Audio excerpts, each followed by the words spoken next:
हम इस वक्त स्पॉट पर पहुंचे हुए हैं जहां पर वो पूरा हत्याकांड हुआ था और जो सीसीटीवी फुटेज आप देख रहे थे वो भी इसी पूरे एरिया की है। यहां पर अगर मैं आपको क्या दिखाऊंगा, कैमरामैन संजय को दिखाएंगे, यही वो स्पॉट है जहां से उमेश पाल ने भागना शुरू किया था। इसी गली के फुटेज आप देख रहे थे और यहीं से भागता हुआ जब उमेश पाल यहां से आता है उस वक्त भी फायरिंग हो रही होती है और उमेश पाल घायल होते हैं और भागते भागते उमेश पाल यहां तक जब पहुंचता है, फिलहाल आज आपको यहाँ पर काफी पुलिस नजर आ रही होगी पर उस वक्त यहाँ पर कोई भी नहीं था क्योंकि उस वक्त ये घटना नहीं हुई थी।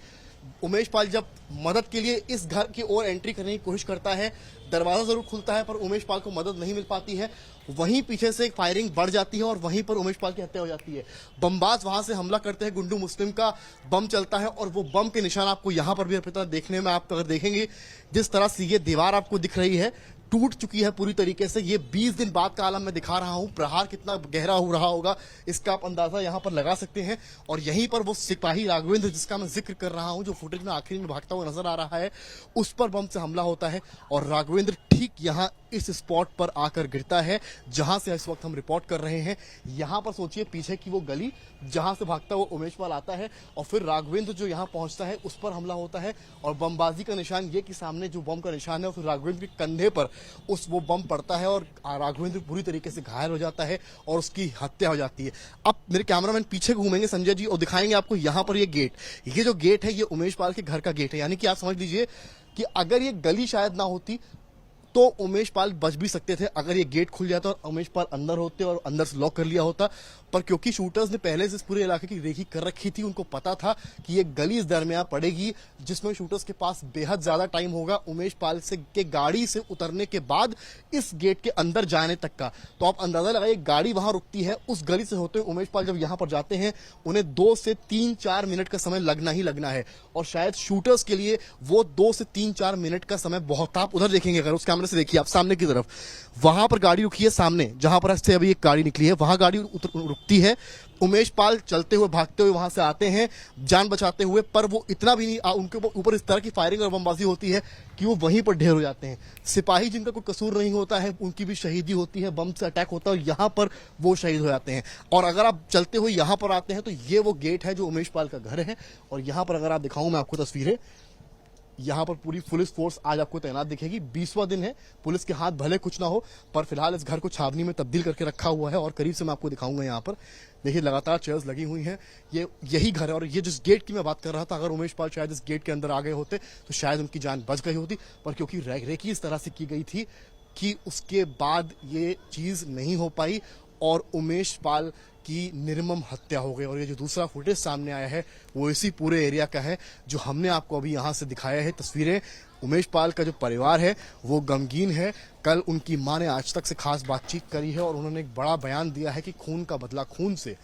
उन्होंने कहा है कि योगी आदित्यनाथ सदन में जब कह रहे हैं कि माफिया को मिट्टी में मिला देंगे तो आखिर कब वो मिट्टी में मिलाएंगे, ये सवाल उन्होंने योगी सरकार से भी पूछे। उनकी पत्नी जो है उन्होंने आज तक से बातचीत करी और ये कहा कि उनको भरोसा था कि ये डबल इंजन की सरकार है और ऐसे में इस तरह की घटना अतीक जैसे गैंगस्टर्स कभी नहीं कर सकते हैं। तो ऐसी घटना होना शायद उनके लिए भी एक बड़ा प्रश्न चिन्ह है क्योंकि उनको यकीन नहीं था और उमेश पाल कलम की लड़ाई लड़ रहे थे।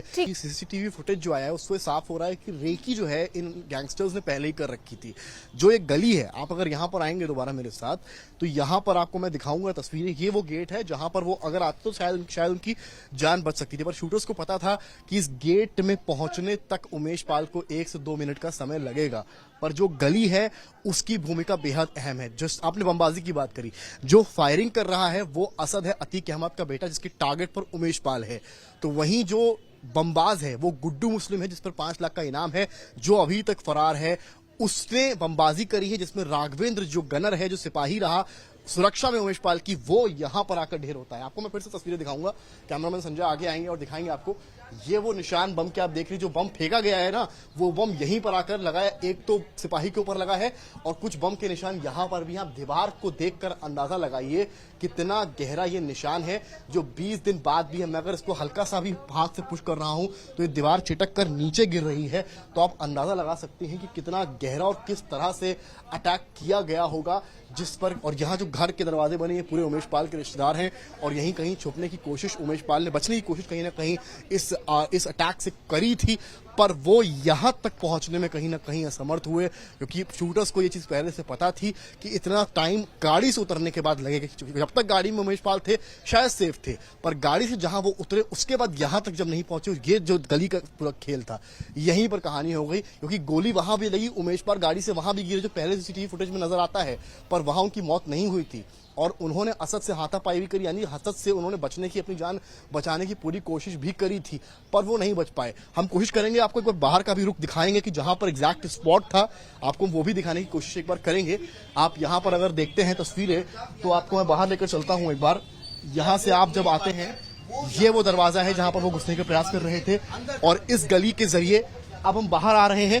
ये वो स्पॉट है जहां पर उमेश पाल एक बार गिरे और फिर आगे बढ़े। असद यहां से ये पूरी लाइन क्रॉस कर चुका था, पर पहला हमला जो उमेश पाल पर हुआ था वो ठीक ये स्पॉट था। उस दिन गाड़ी आकर यहां पर रुकी थी और उमेश पाल यहीं से उतरे थे, और जहां उमेश पाल उतरे सामने से एक गाड़ी आती है, और ये जो सामने आप दुकान देख रहे हैं, ये दुकान यहीं पर एक गैंगस्टर खड़ा हुआ था, उसके हाथ में पिस्टल थी। वो यूजुअली दुकानदार से बात कर रहा था, पर जैसे ही वो दूसरी गाड़ी वहां पहुंचती है, वो यहां से आता है और गन चलाना स्टार्ट कर देता है। और यहीं पर उमेश पाल को गोली लगती है, सिपाही को गोली लगती है, और सिपाही भी भागता है। और यहां पर जो पतली गली पहले फुटेज में दिख रही थी, उमेश पाल यहां से भागना शुरू करते हैं और वहां पर जाते हैं। आज आपको यहाँ खूब सारे पुलिसकर्मी नजर आ रहे होंगे, पूरा घर छावनी में तब्दील होगा, वो सारी बातें आपको दिख रही होंगी। पर शायद उस दिन का माहौल कुछ और ही था, क्योंकि उस दिन शायद किसी को अंदाजा नहीं था कि ऐसा हो सकता है। उमेश पाल के परिवार ने जैसा कि कहा कि सरकार में उनको उम्मीद नहीं थी कि अतीक अहमद जैसा माफिया इस घटना को अंजाम भी दे सकता है। तो ये सारी कहानी स्पॉट की है, और ये जो गली आपको मैंने दिखाई यही है। हम कोशिश भी कर लेते हैं एक बार, जो दुकानदार यहाँ पर है उनसे बात करने की, आपको मैं दिखाऊंगा यहाँ पर। आप उस दिन मौजूद थे यहाँ पर जब घटना हुई थी? आप नहीं थे उस दिन? तो ये जो दुकान मैं आपको दिखा रहा हूँ, यहीं से वो इलेक्ट्रिकल इक्विपमेंट्स खरीदने वो शूटर आया था, और जब तक उसने बातों में यहाँ पर दुकानदार को उलझा कर रखा, उतनी देर में ही यहाँ पर एक गाड़ी पीछे से आती है, व्हाइट कलर की क्रेटा। उमेश पाल उतरते हैं और ठीक इसी गाड़ी की तरह यहाँ इसी जगह पर लगभग आकर रुकती है, जिस तरह से यहाँ पर आप ये गाड़ी खड़ी देख पा रहे हैं। इससे कुछ आगे यहाँ पर एक और गाड़ी आकर रुकती है, शूटर्स उतरते हैं, कुछ बाइक्स पर आते हैं। सबसे मजे की बात यहाँ पर ये कि ये बेखौफ थे, इन्होंने अपना फेस कवर करना भी जरूरी नहीं समझा। आमतौर से इस तरह के शूट आउट होते हैं, जो आरोपी होते हैं, शूटर्स होते हैं, वो अपना फेस कवर करते हैं जिससे उनकी आइडेंटिटी सामने ना आए।